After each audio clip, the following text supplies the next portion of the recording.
भगवान शिव के मंदिर में यह चीज़ें समर्पित हो जाती हैं तो वह पवित्र हो जाती हैं, मंत्रों की शक्ति से अभिमंत्रित हो जाती है।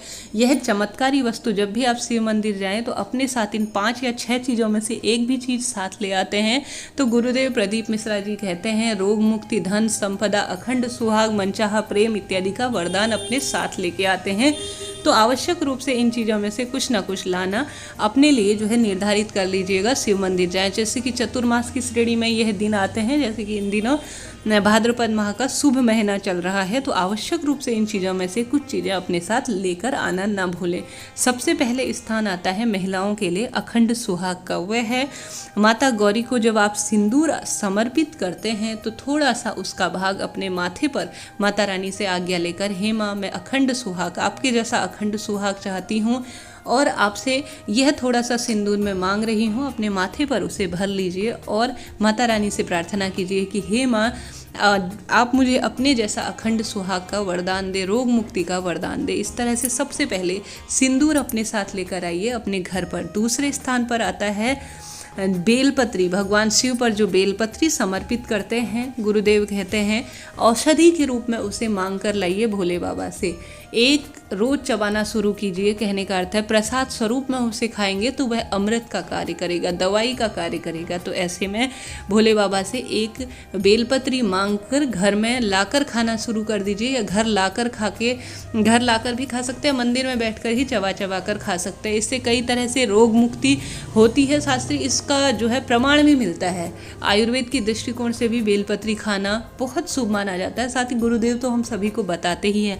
ऐसे में मंदिर से लाकर उसे घर पर अपने सगे संबंधी अर्थात अपने परिवार के कुटुंबजनों को भी बांटना ना भूले। 2 चीज़ें यह हो गई। तीसरे स्थान पर आता है भस्म।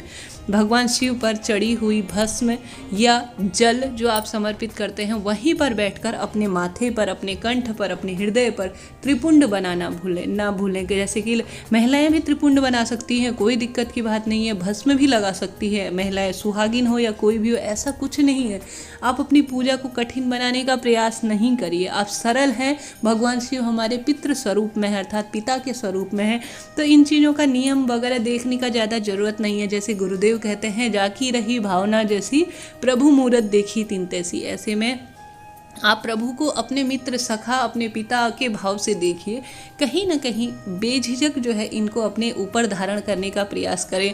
भभूत जो कि चढ़ी होती है उसे अपने माथे पर तिलक लगा लें। थोड़ा सा मात्रा घर लेकर आए, अपने बच्चों को खाने में दें। नज़र इत्यादि से जो है मुक्ति मिलती है, बहुत अधिक नहीं, थोड़ा सा मात्रा।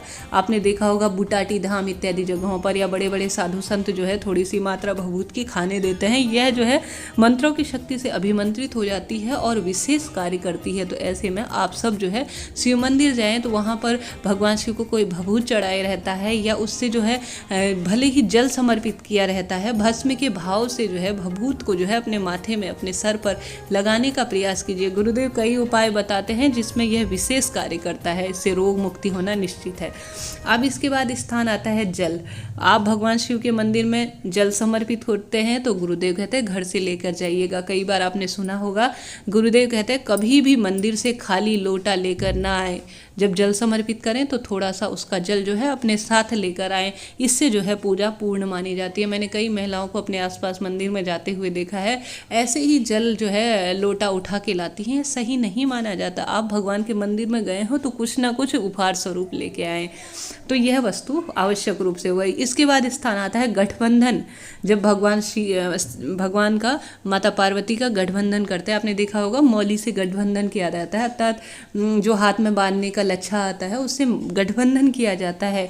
उस गठबंधन करने के बाद आप उस गठबंधन किया हुआ जो मौली है उसे जो है उस मौली को कुंवारी कन्या अगर तकिया के नीचे रख लेती है तो तुरंत जो है विवाह के योग बनते हैं। साथ ही उसे हाथ में बांध लिया जाए तो काफ़ी शुभ संयोगों की प्राप्ति होती है। इस तरह से गुरुदेव अलग अलग कथाओं के माध्यम से हमें घर गृहस्थी की विशेष जानकारियाँ देते हैं। आप सभी के लिए यह वीडियो महत्वपूर्ण रहा हो तो हर हर महादेव जरूर लिखें। इसके साथ ही 1-2 चीज़ें भी कर लेते हैं तो यह बहुत महत्वपूर्ण रहेगा हम सभी के लिए। राधे राधे, हर हर महादेव।